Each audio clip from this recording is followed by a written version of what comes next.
राधे राधे सभी को। तो साथियों, राजस्थान ज्योग्राफी की अपनी क्लासेस चल रही थी और जिन लोगों ने पहले वाली क्लासेस नहीं देखी है, 2-3 क्लासेस मैंने अपलोड कर दी थी, तो आप पहले वो देख लेना ताकि आप कंटिन्यू मेरे साथ यहाँ पर रहो। तो आज की क्लास बहुत ही शानदार रहने वाली है, खुद को पता चल जाएगा। इतने शानदार नोट्स है, अगर आप लोगों ने यहाँ से एक बार पढ़ लिया तो फिर आपको जरूरत नहीं पड़ेगी कहीं से पढ़ने की।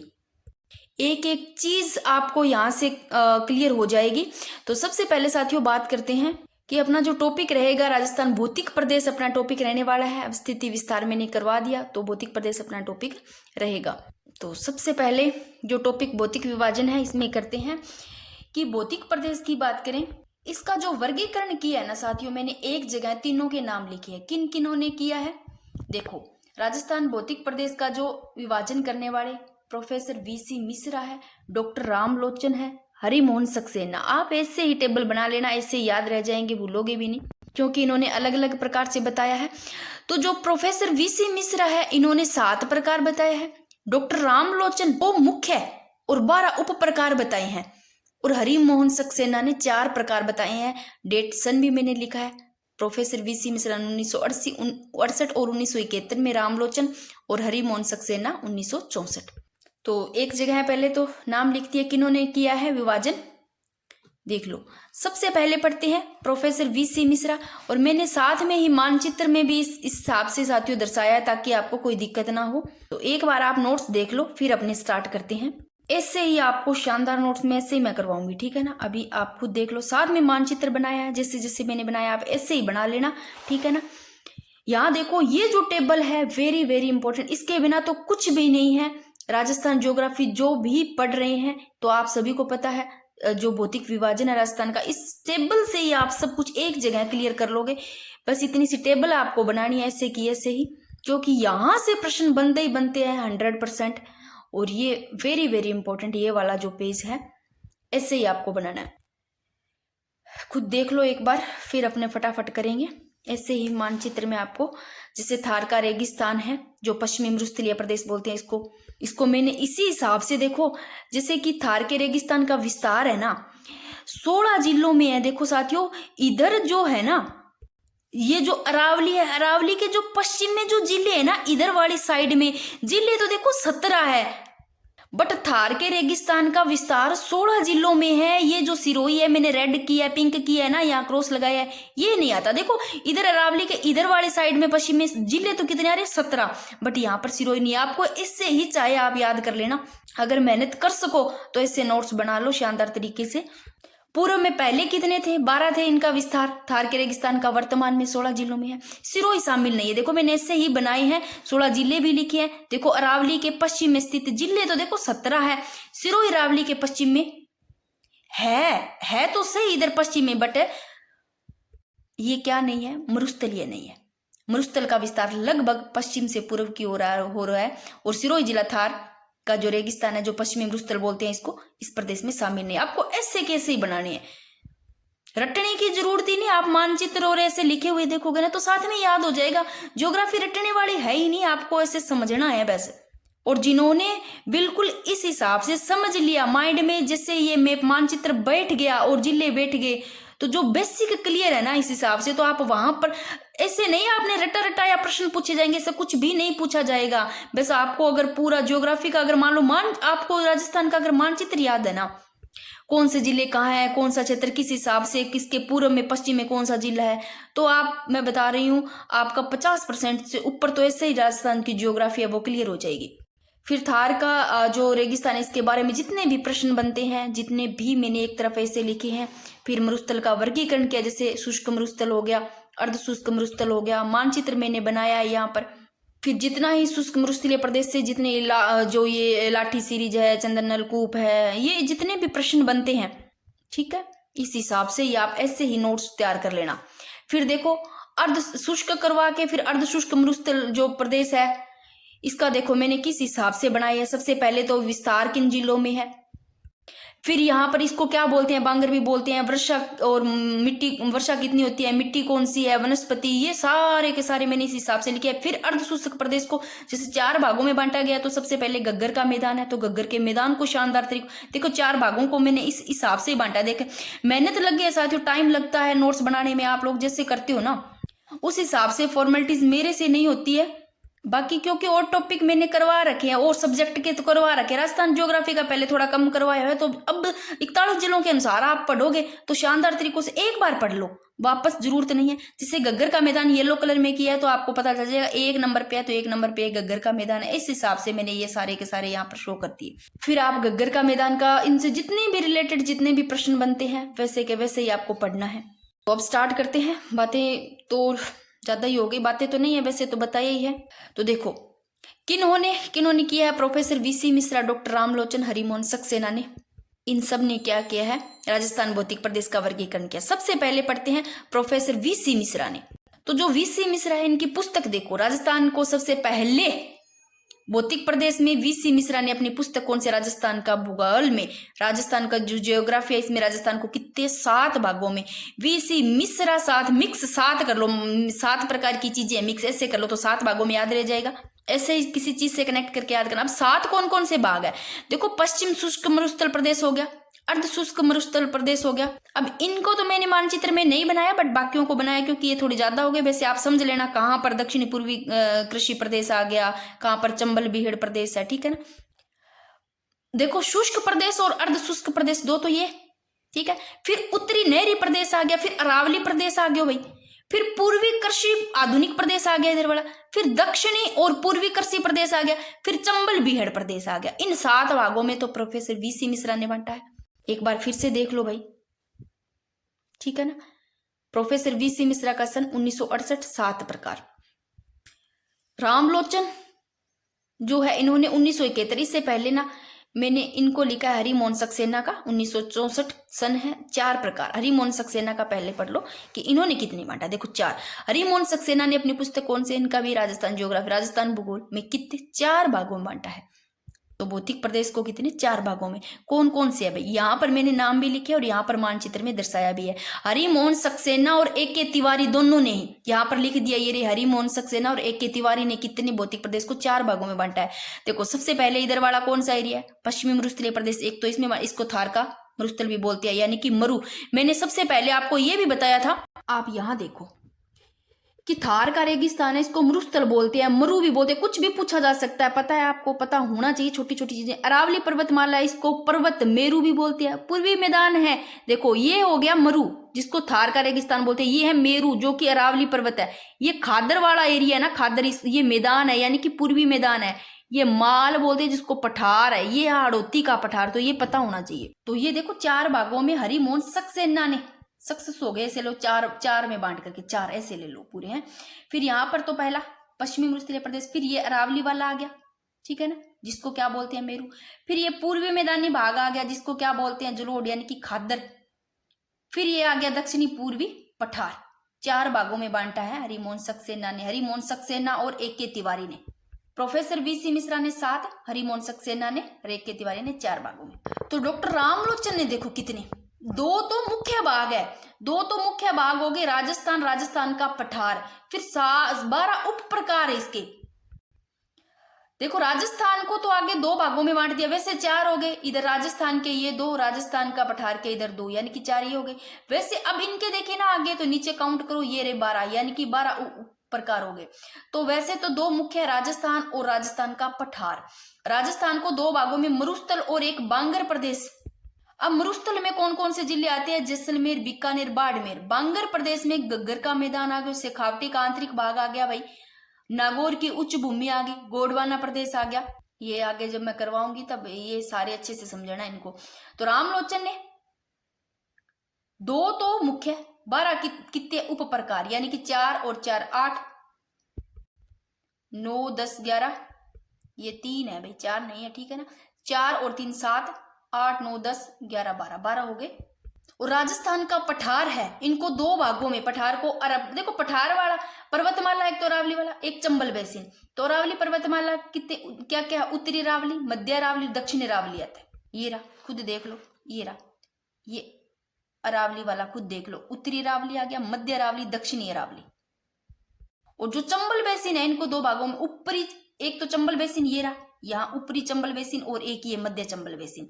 ऐसे ही देखो राजस्थान को दो भागों में बांटा है, मरुस्थल और बांगर प्रदेश। मरुस्थल का ये रहा, कितने जिले आते हैं मरुस्थल में, जैसलमेर, बीकानेर, बाड़मेर। चंबल बेसिन में क्या क्या आते हैं, ऊपरी चंबल बेसिन और मध्य चंबल बेसिन। और बांगर प्रदेश में ये रहे, गग्गर का मैदान आता है, शेखावटी का आंतरिक भाग आता है, नागौरी उच्च भूमि आती है, गोंडवाना लैंड आता है। अब आप खुद एक बार यहां से ऐसे कैसे देख लो, कोई दिक्कत नहीं है डॉक्टर रामलोचन शर्मा, कोई दिक्कत नहीं है।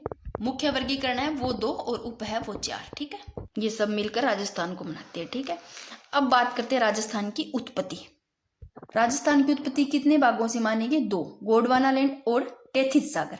अब भारत में गोंडवाना लैंड से जो निर्मित भाग है वो कौन सा है, ये तो भारत में है प्रायद्वीपीय पठार, जो कि राजस्थान का निर्माण करता है। एक तो अरावली पर्वत और एक हाड़ौती का पठार, और टेथिस सागर से उत्तर का मैदान। अब उत्तर के मैदान से बने हैं पूर्वी मैदान और थार का मैदान, ये मैंने पहले भी करवाया था, ये लो यहां पर मैंने आपको करवाया था, ठीक है ना। फिर ये राजस्थान में तो ये अरावली पर्वत, हाड़ौती का पठार, थार का रेगिस्तान और पूर्वी मैदान आ जाते हैं। जो उत्तर के मैदान से तो बना है थार का रेगिस्तान और पूर्वी भाग, और प्रायद्वीपीय पठार से जो बना है अरावली पर्वत और हाड़ौती का पठार। अब तो कोई दिक्कत नहीं होगी, एक बार फिर से यहाँ देख लो, स्क्रीनशॉट लेना है तो भाई स्क्रीनशॉट भी ले लो आप, ठीक है ना। ऐसे ही मानचित्र मैंने बना रखा है। अब वेरी वेरी इंपॉर्टेंट, ये पेज काफी महत्वपूर्ण है।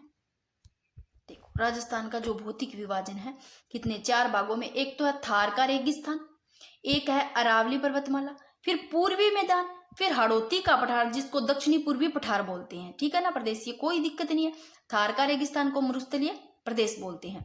पहले तो आप ये देखो 4। अब बात करते हैं साथियों अवशेष की, निर्माण कौन से काल से कौन से युग से है, उपनाम क्या क्या, सारा चीज मैंने लिखा है।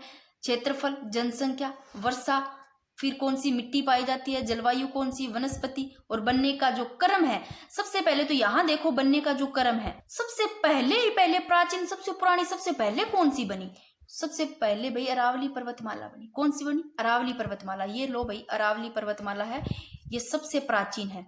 तो दूसरे नंबर पर कौन सी बनी, दूसरे नंबर पर देखो सबसे पहले तो बनी अरावली पर्वतमाला और हाड़ौती का पठार, दोनों को ले लो पठारों को, अरावली पर्वतमाला और पठार, ये दोनों पहला, ये फर्स्ट नंबर पे सबसे प्राचीन, ऊपर भी लिख रखा है मैंने, यहाँ से देख लो, नीचे जाने की जरूरत। सबसे प्राचीन ये सेकंड नंबर पे हाड़ौती का पठार है जिसको दक्षिणी पूर्वी पठार बोलते हैं।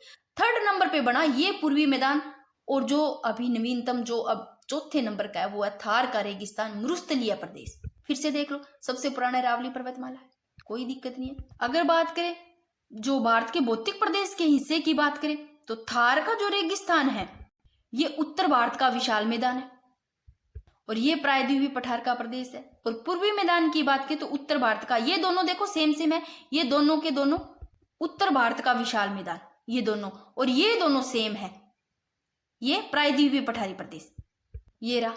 यानी कि निर्माण थार का रेगिस्तान है, और पूर्वी मैदान का जो निर्माण हुआ है उत्तर के मैदान से। थार का और पूर्वी मैदान का दोनों का देखो, इधर पश्चिम वाला और पूर्व वाला याद रख लोगे, उत्तर के मैदान से निर्माण। अरावली और जो हाड़ौती का पठार है भाई, पर्वत और पठार है, इन दोनों का पठारों से प्रायद्वीपीय पठार, तो कोई दिक्कत ही नहीं है। अब ये कौन कौन से युग की है, वेरी वेरी इंपॉर्टेंट। देखो 2 आपको सेम मिलेंगे दोनों चीजें, जैसे कि ये और ये आपको सेम मिलेंगे। पूर्वी वाला भाग यानी कि थार का पश्चिमी वाला यानी कि थार का रेगिस्तान, और पूर्वी जो मैदान है जो कि प्लेस्टोसिन युग का है। कौन से युग का है, थार का रेगिस्तान और पूर्वी मैदान कौन से युग के हैं, प्लेस्टोसिन युग है भाई, ठीक है ना। अरावली और हाड़ौती का पठार है, ये है प्री कैम्ब्रियन युग।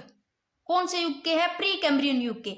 वेरी वेरी इंपॉर्टेंट, काफी बार ये बना हुआ है सबसे प्राचीन से पूछ करके कौन से युग का है, प्री कैम्ब्रियन युग। तो अरावली पर्वतमाला तो इंपॉर्टेंट है, एक बार फिर से ये देख लो, ठीक है ना। अब उपनाम बात करें तो अभी मैंने थोड़ी देर बताया, थार का रेगिस्तान को मरु बोलते हैं, अरावली को मेरू बोलते हैं, पूर्वी मैदान को खादर बोलते हैं भाई, मैदान बोलते हैं, खादर बोलते हैं, और हाड़ौती के पठार को माल बोलते हैं।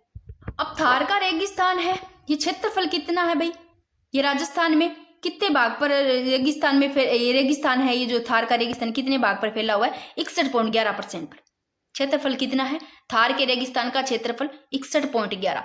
सबसे ज्यादा के कौन सा है भाई? थार का रेगिस्तान कितना है? 61.11। और पूर्वी का मैदान 23%। इसके बाद में ये है पूर्वी का मैदान, तो सबसे ये 61.11 फिर 23%। वेरी वेरी इंपॉर्टेंट, याद रख लो, पूर्वी मैदान 23%। ये प्रश्न कितनी बार बने हुए हैं? अरावली 9% है, ठीक है। फिर हाड़ौती का पठारी है 6.89%। एक बार फिर से देख लो, 61.11 थार का रेगिस्तान और 9% अरावली, 23% पूर्वी मैदान प्रदेश। जनसंख्या की बात करें, कितनी निवास करती है थार के रेगिस्तान में? 40% करती है। और 39, इससे बस थोड़ा सा ही कम है, 1% है। देखो इन दोनों में ज्यादा अंतर नहीं है। 40% तो थार के रेगिस्तान में, पूर्वी मैदान में 39%, ठीक है। तो यहाँ का क्षेत्रफल भी फिर 61.11 है और यहाँ का 40 है भाई। ये पूर्वी मैदान का वेरी वेरी इंपॉर्टेंट क्षेत्रफल और जनसंख्या।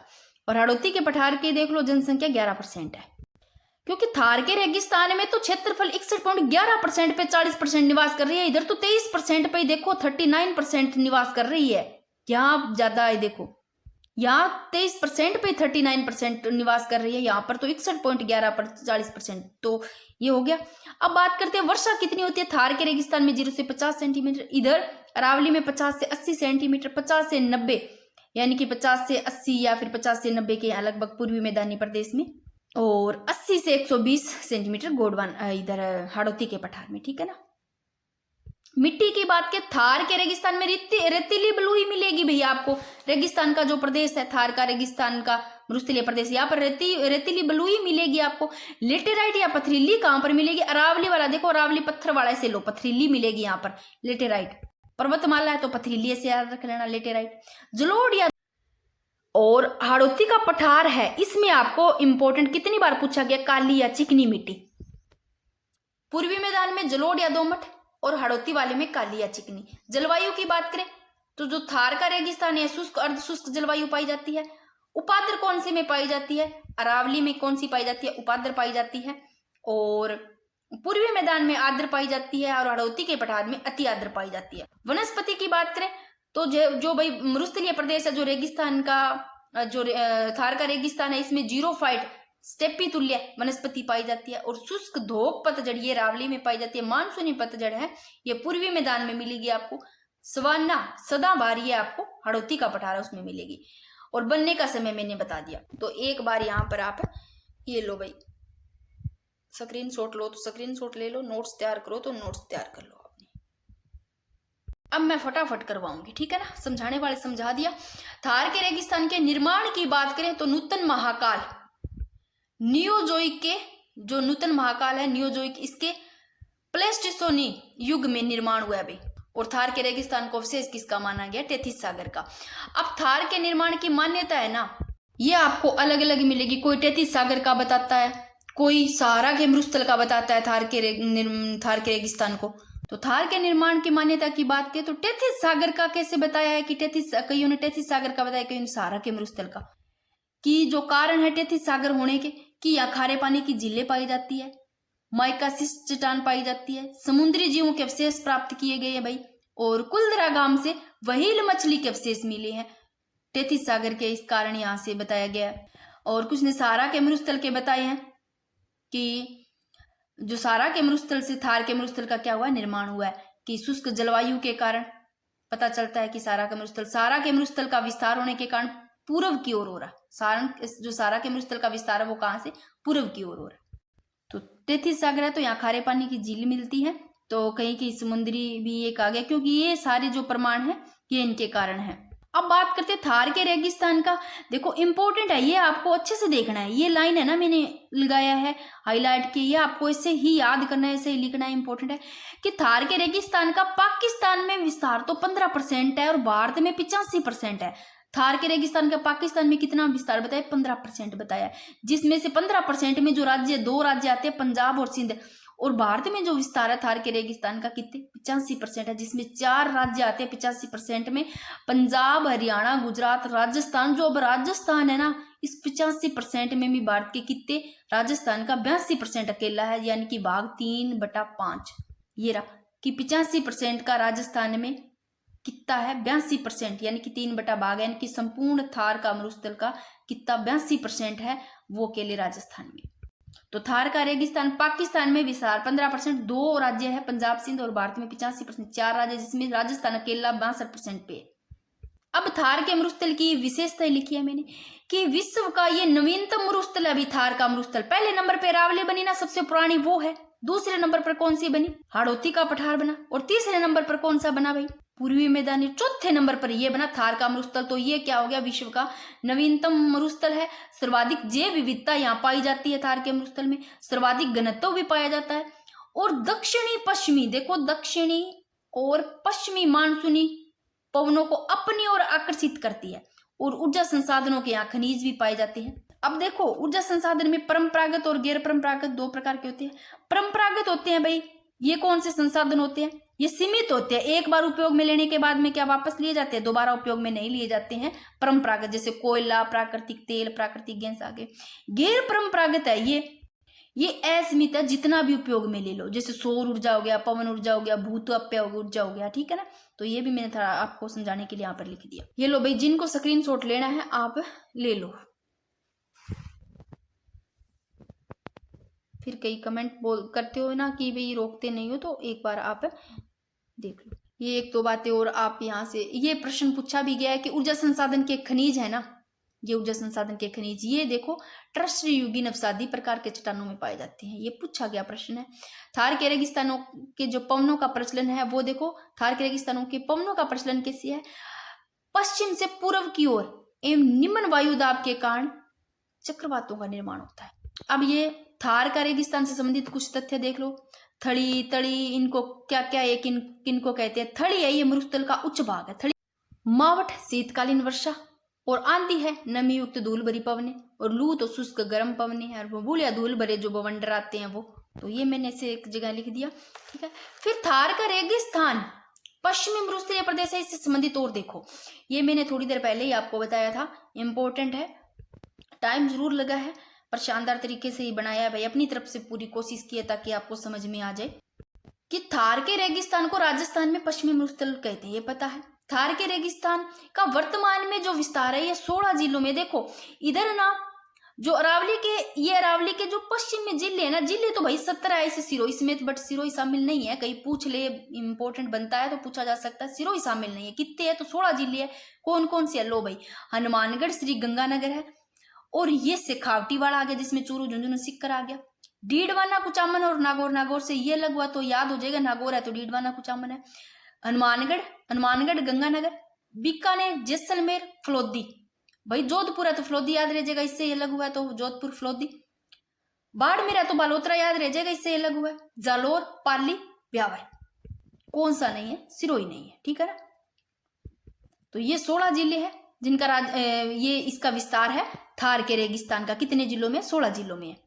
नोट, अरावली के पश्चिम में स्थित जिले तो देखो इसके समेत 17 हो गए। इधर पश्चिम वाला भाग है ना, इस पश्चिम में इस सिरोही के समेत तो 17 हो रहे हैं, लेकिन सिरोही अरावली के पश्चिम में है। ये रहा सिरोही अरावली के पश्चिम में है, लेकिन ये मरुस्थलीय नहीं है भाई, ठीक है। मरुस्थल का विस्तार लगातार देखो पश्चिम से पूर्व की ओर हो रहा है। मरुस्थल का विस्तार लगातार कहां से? पश्चिम से पूर्व की ओर हो रहा है। सिरोही जिला थार, जो थार का रेगिस्तान है, जो पश्चिमी मरुस्थल बोलते हैं इसको, इस प्रदेश में शामिल नहीं है। अब ये लो भाई, थार का रेगिस्तान पश्चिमी मरुस्थल प्रदेश से और क्या क्या बन सकते हैं प्रश्न, क्योंकि ये इंपॉर्टेंट है कि ये कितने क्षेत्रफल पर फैला हुआ है। कितने क्षेत्रफल पर फैला हुआ है भाई? 1,75,000 वर्ग किलोमीटर क्षेत्रफल, 1.75 लाख वर्ग किलोमीटर में फैला हुआ है। भाग कितना राजस्थान में? कितना? 61.11, यानी कि लगभग 2/3 भाग में फैला हुआ रेगिस्तान, ठीक है ना, जो थार का रेगिस्तान है। तो 61.11 भाग कितना हो गया? 2/3 हो गया, 61.11, ठीक है ना, %। और 1.75 लाख वर्ग किलोमीटर। लंबाई 640 किलोमीटर है, चौड़ाई 300 किलोमीटर। ढाल, इंपॉर्टेंट, ढाल की बात करें तो ढाल है भाई उत्तर पूर्व से दक्षिण पश्चिम की ओर, ऐसे है, उत्तर पूर्व से दक्षिण पश्चिम की ओर। तो थार के रेगिस्तान की नदी कौन सी है? प्रमुख नदी पूछ ले तो कौन सी है? लूणी नदी है, जिसको थार की गंगा बोलते हैं। प्रमुख झील पूछे तो पंचभद्रा भाई, और ये भारत की सबसे खारी झील है। अब पंचभद्रा झील से जो बना नमक है वो पूरे भारत में सर्वश्रेष्ठ है भाई। और प्रमुख नहर पूछ ले तो IGNP, इंदिरा गांधी नहर परियोजना, राजस्थान की जीवन रेखा बोलते हैं इसको। प्रमुख बांध पूछे तो जवाई बांध, इसको मारवाड़ का अमृत सरोवर बोलते हैं। तो ये चीजें भी मैंने साथ में लिखी थी, ठीक है ना। तो अब एक बार देख लो, ठीक है ना। यहाँ पर ये फिर से मैंने विस्तार से लिखा है कि राजस्थान में 61.11% लगभग 2/3 भाग पर रेगिस्तान है, जहां राजस्थान के कितने 1,75,000 वर्ग किलोमीटर में फैला और पश्चिमी मरुस्थलीय प्रदेश का सामान्य ढाल है वो उत्तर पूर्व से दक्षिण पश्चिम में। कुछ चीजें और देखो, वेरी वेरी इंपॉर्टेंट, कि पिछले 1 दशक में ना सर्वाधिक उल्कापिंड है वो थार के रेगिस्तान में गिरे अभी। और थार का जो मरुस्थल है विश्व का सबसे घना, सर्वाधिक आबादी, सर्वाधिक जैव विविधता वाला मरुस्थल है। इंपॉर्टेंट लाइन है, पूछ ले कि सबसे घना, सर्वाधिक आबादी वाला, सर्वाधिक जैव विविधता वाला मरुस्थल कौन सा है, तो थार का मरुस्थल। और यहाँ अवसादी चट्टानें भी पाई जाती है थार के मरुस्थल में, जिसमें कोयला व पेट्रोलियम पाया जाता है भाई। और पश्चिमी मरुस्थलीय प्रदेश राजस्थान का देखो सर्वाधिक दैनिक तापांतर वाला प्रदेश है। पूछे सर्वाधिक दैनिक तापांतर वाला, तो पता ही है आपको। अब आपको ये ध्यान रखना है कि ईश्वरी प्रसाद ने तो मरुस्थल प्रदेश को रुक्ष क्षेत्र कहा है। अब ऐसे लो भाई, आप ईश्वर से रुख नहीं मोड़ सकते ना, तो ऐसे ले लेना, ईश्वरी प्रसाद ने रुख क्षेत्र का है। और चीनी यात्री वैन से आ गए, इन्होंने गुजरात रखा है। अब चीनी यात्री है तो गुजर रहा है, यात्रा करा, ऐसे लो गुजरात रहा, ऐसे याद रह जाएगा। और रेगिस्तान का आगे बढ़ना, मरुस्थल का विस्तारी, मरुस्थलीकरण इसको ये बोल देते हैं, रेगिस्तान का मार्च कहलाता है। इसके लिए नाचना गांव है वो जैसलमेर का प्रसिद्ध है भाई।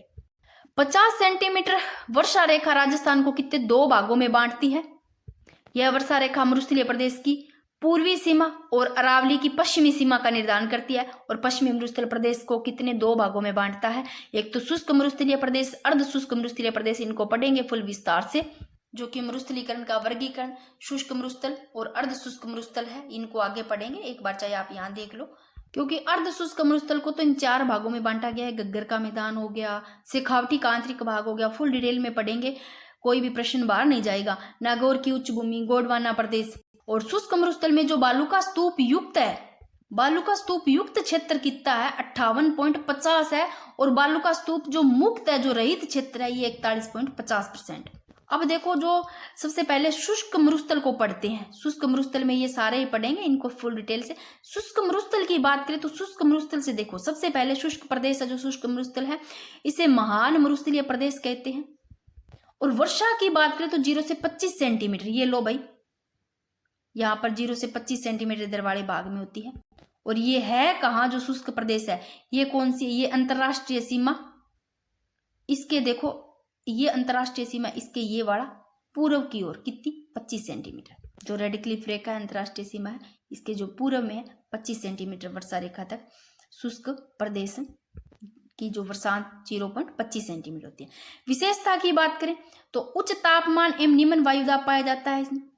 और परिणाम है जो क्या है, आंधी, आगी, लू, बबूलिया, ये इनका परिणाम है। तो उच्च तापमान पाया जाता है और निम्न वायुदाब पाया जाता है।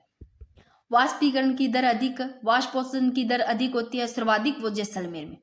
तो ये सारी की सारी विशेषताएं हैं। तो शुष्क प्रदेश की बात करें तो मृदा ध्यान रखना वेरी वेरी इंपॉर्टेंट, रेतीली और बलुई पाई जाती है। और बात करें जो सम जैसलमेर वनस्पति रहित न्यूनतम वर्षा वाला जिला है, ये पता है आपको, सबसे कम यहाँ। और जिले की बात करें तो यहाँ शुष्क प्रदेश में जिले बीकानेर, जैसलमेर, बाड़मेर, फलोदी, अन्य जिले और जैसे गंगानगर, हनुमानगढ़, चूरू, नागौर, बालोतरा। अब इनसे संबंधित जो शब्द है, लाठी सीरीज, चंदन नलकूप, ये पढ़ते हैं शुष्क मरुस्थलीय प्रदेश से संबंधित। देखो लाठी सीरीज की बात करें तो जैसलमेर में ना पोखरण से लेकर के मोहनगढ़ तक कितनी है 80 किलोमीटर लंबी एक पृथ्वी के अंदर यानी कि धरती के अंदर एक बहती मीठे पानी की जलधारा है। लाठी सीरीज क्या है, मीठे पानी की जलधारा है। ये क्या है, पूछा जाए कि मीठे पानी की जलधारा क्या है, ऑप्शन में लाठी सीरीज हो तो लाठी सीरीज है। ये देखो पृथ्वी के अंदर होती है ये जलधारा, जो कि जैसलमेर में पोखरण से मोहनगढ़ तक है, 80 किलोमीटर फैली हुई, ठीक है। और 2007 में काजरी के वैज्ञानिकों ने इसकी खोज की और इसे भूगर्भिक जल पट्टी या लाठी सीरीज भी कहते हैं। इसको भूगर्भिक जल पट्टी भी बोलते हैं, लाठी सीरीज भी कहते हैं। और इसमें देखो कौन कौन सी घास मिलती है, सेवण, दामन, करड़, ये स्वादिष्ट घास मिलती है। फिर बात करें नलकूप, इसको थार का गढ़ा बोलते हैं। लाठी सीरीज के पास में जैसलमेर में मीठे पानी का नलकूप है भाई, जो लाठी सीरीज पड़ी इसके पास में ही है, जैसलमेर में ही ये है, वो भी जैसलमेर में है, ये भी जैसलमेर में है। मीठे पानी का ये नलकूप है जिसको थार का गढ़ा बोलते हैं। जुरासिक युग की चट्टानें जैसलमेर, बाड़मेर में मिली है। पूछे जुरासिक युग की चट्टानी कहाँ जैसलमेर बाड़मेर मिली है। आक्कलवुड फॉसिल स्पारक इसका क्या उदाहरण है। और यही अगर आपको पूछे थार का जल महल तो बटाड़ू का कुआं है। और चंदन नलकूप जो थार का गढ़ा जैसलमेर में ये है एक लाठी सीरीज के पास में ही है जो कि जैसलमेर में मिठे पानी का नलकूप है ये। अब बात करते हैं आक्कलवुड फॉसिल स्पारक, वेरी वेरी इंपॉर्टेंट। अब पहले तो इसको समझो कि है क्या। आक्कल एक गांव है, वुड लकड़ी हो गई और फॉसिलस यानी कि जीवाश्म हो गया, पार्क उद्यान हो गया। अब एक कोई गांव है जहां से जीवाश्म के ये मिले हैं भाई प्रमाण, ठीक है ना। तो विश्व के प्राचीनतम लकड़ी के जीवाश्म प्राप्त किए गए हैं, ठीक है। प्राचीनतम लकड़ी के काष्ठ जो जैसलमेर में कितना अब युग भी ध्यान रखना 1800 करोड़ वर्ष पूर्व के काष्ठ जीवाश्म मौजूद है जिसको जुरेसिक काल, जो 1800 करोड़ वर्ष पूर्व है तो जुरेसिक काल से। कौन से काल के है? जुरेसिक काल के। इस स्थान से और क्या डायनासोर के अवशेष भी प्राप्त हुए हैं, ठीक है। अब बात करें बाप फोल्डर जो कि फ्लोदी में, बाप फ्लोदी में परमियन कार्बोनिफेरस काल के हिमानीकृत गुलासम के अवशेष मिले हैं भाई। कार्बोनिफेर जो कि 28 करोड़ वर्ष पूर्व के हैं और हिमानी निक्षेपण के अवशेष है ये लो आप एक बार फिर से इनको देख लो। लाठी सीरीज एक मीठे पानी की जलधारा है, स्क्रीनशॉट ले लो। और नलकूप है ये इसके पास ही है, जो जलधारा है मीठे पानी की जो लाठी सीरीज है इसके पास में ही है ये जैसलमेर में, ये मीठे पानी का नलकूप है। तो चंदन नलकूप ये तो थार का गढ़ा जो मीठे पानी का नलकूप है। अगर थार का जल महल पूछे तो बटाड़ू का कुआं है। और आक्कलवुड वुड यानी कि लकड़ी काष्ठ से बना हुआ फॉसिल स्पारक जीवाश्म के उद्यान मिले हैं भाई, प्राप्त हुए हैं। ये लो स्क्रीनशॉट ले लो। अब बात करें शुष्क मरुस्थलीय प्रदेश में, एक तो बालू का स्तूप मुक्त रहित क्षेत्र है और एक बालू का स्तूप युक्त क्षेत्र है। ये कितना कितना अभी थोड़ी देर पहले बताया था, एक बार फिर से देख लो कि बालू का स्तूप मुक्त यानी कि जो मुक्त हो गया, जो रहित क्षेत्र हो गया। पहले तो ये कहाँ फैला हुआ है? फ्लोदी, पोखरण और बालोतरा। चट्टानी मरुस्थल का भाग है जिसे हमादा कहते हैं। ये चट्टानी मरुस्थल का भाग है जिसको क्या कहते हैं? हमादा। और पश्चिमी मरुस्थल का कितना 41.50% भाग है।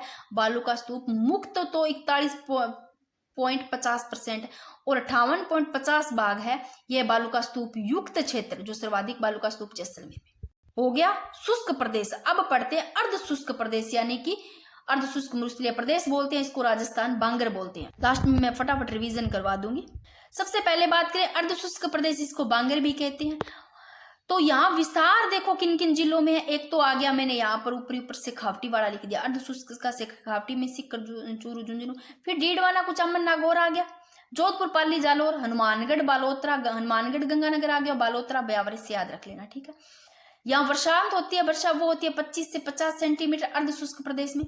तो शुष्क प्रदेश में कितनी होती है? 0 से 25 सेंटीमीटर। यहाँ मृदा कौन सी, मिट्टी कौन सी पाई जाती है शुष्क में? रेतीली बलुई होएगी भाई उधर, क्योंकि इधर का थोड़ा सा शुष्क प्रदेश फिर अर्ध शुष्क आ जाएगा तो उधर हो जाएगी जो भूरी मिट्टी होती है।